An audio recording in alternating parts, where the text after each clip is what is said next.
Cosmic Brownies. One of the most nostalgic treats that I can think of from my childhood. I'm a kid of the 90s, which is why I've got my kind of 90s inspired vintage outfit on today. But Cosmic Brownies, it was something I always had in my lunchbox, or kids would have them at lunch at school and we'd fight to trade with them so we can have that. But it's just the ultimate chewy, fudgy brownie, and mine is just taking it to the next level. It's a gourmet version of it with a super rich chocolate ganache on top.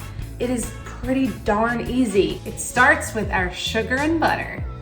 We've got melted butter. This is unsalted butter. I always use unsalted when I'm baking for the most part because I really want to be able to control the amount of salt that I put in and adjust it to my liking. So I've got 10 tablespoons of melted unsalted butter. I've got some dark brown sugar here, and that'll help us with that chew. We really want these brownies super, super chewy. And then some white sugar. We're just going to whisk this together until it's combined. With that butter, white sugar, and dark brown sugar, we're going to add our eggs. So it's important to add these when your butter's not super, super hot. If it is hot, let it rest for a second, but mine is just a little warm, so it should be fine. We don't want our eggs to cook here. I have 2 whole large eggs that are room temperature. I like to use room temperature eggs when I'm baking as well, so that everything's an even temperature for when it bakes, so that it bakes nice and even. And then I have to add a little extra richness and fudginess, 1 extra egg yolk. So 2 whole eggs and 1 egg yolk. Whisk that together. Also, when you're baking, you want to incorporate your flavoring and your extracts with your fat, because the fat helps bring out extra flavor and just make it really pronounced. So I have 2 teaspoons of vanilla extract, always pure vanilla extract. That's how you're gonna get the best, most real and rich chocolate flavor. Whisk all that together. And then we have another kind of secret ingredient, and this is going to make them extra chewy gooey, and that is light corn syrup. So we just need 1 tablespoon in here. And here's my little trick to get corn syrup out of the spoon more easily. I just take nonstick cooking spray and I spray the spoon or the measuring cup, whatever you're using. I need 1 tablespoon, and look, it comes right out, and you'll see my spoon is clean. Whisk that all together. Then we're going to add our dry ingredients. So first I have super rich dark cocoa powder. I love to use the extra dark cocoa powder. It just makes it super dark in color too, so it looks super chocolatey. And also the flavor is just that much richer. So just carefully whisk this in. This is an ingredient that can create a little cloud of dust if you're not careful. So just carefully incorporate that. I don't know about you, but chocolate is my life. Let me just say that. After any meal, doesn't matter if it's breakfast, lunch, dinner, I have to have a little chocolate. I am the ultimate chocoholic, and probably why I'm a professional baker. That's nice and blended. Now we're going to add our flour. I just have a little bit of all-purpose flour here. It's just 2/3 of a cup.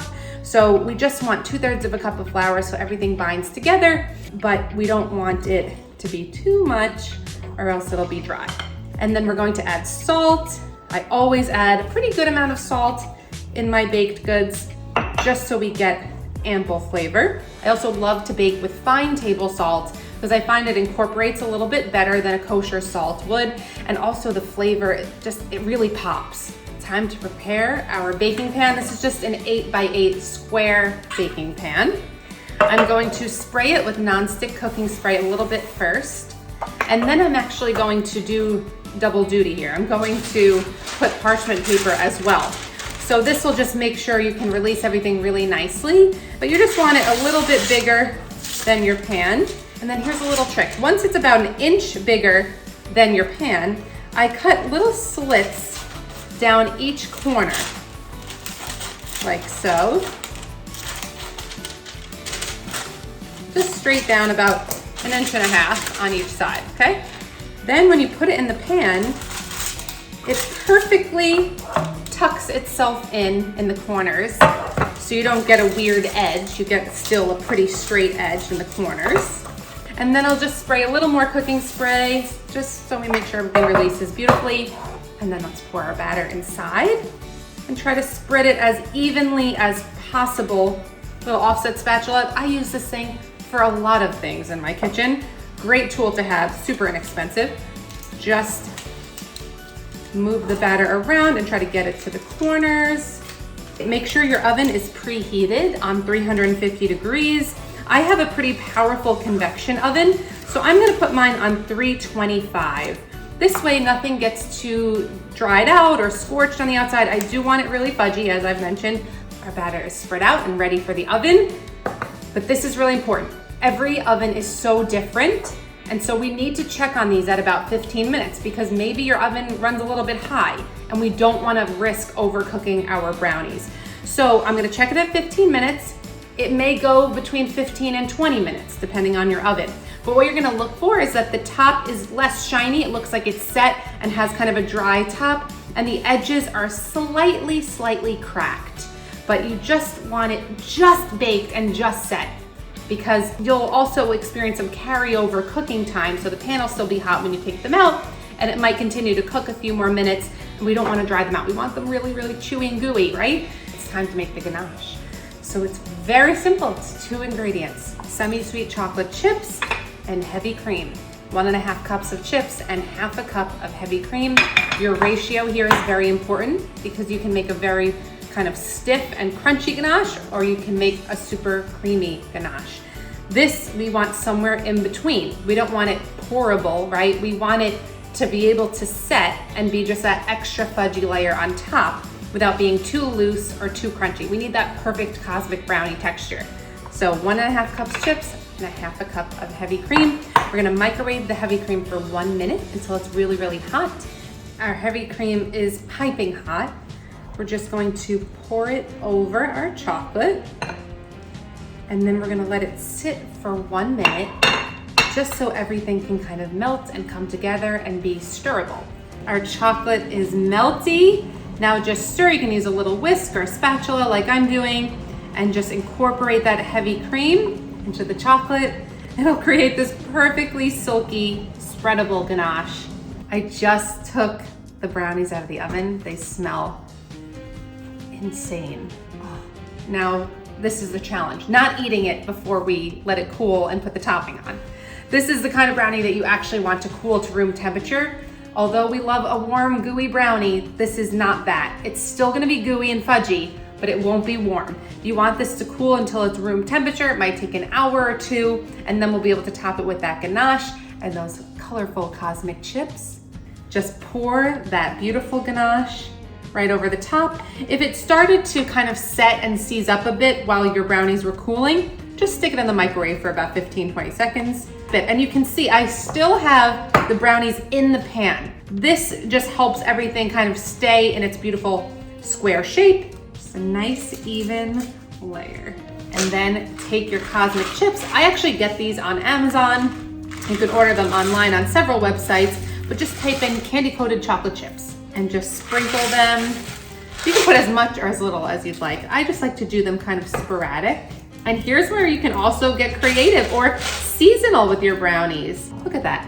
Ah, looks so good. Now we'll just pop this in the fridge. Might take about 30 to 40 minutes just until the ganache is nice and set and we can cut these up.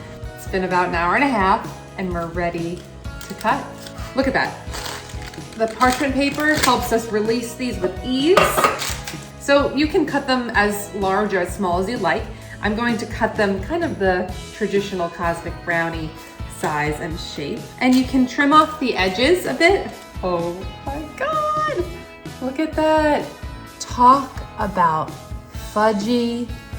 Look at that ganache. Look at those cosmic chips. This is downright criminal, I think. I gotta try this. Oh, come on, people. This sure takes you to another universe, let me tell you. Chewy, rich, all the things I've been saying this whole time. It's not super overly sweet because it's got that dark cocoa powder, and it's just the perfect balance of sweet, salty, rich. Everyone who loves chocolate is obsessed with these. I can't wait for you guys to try them. They really are so simple. That 1 bowl brownie base mix, you can even just leave that plain if you don't want any ganache. And then that 2 ingredient ganache. How easy is that? Try these, my incredible cosmic brownies. And as always, don't forget to hit subscribe if you haven't already, and that notification bell down below so that you're alerted every time I post a new recipe, which is at least weekly. So join me again on Gnome at Home. We've got so much more to cook. See you next time.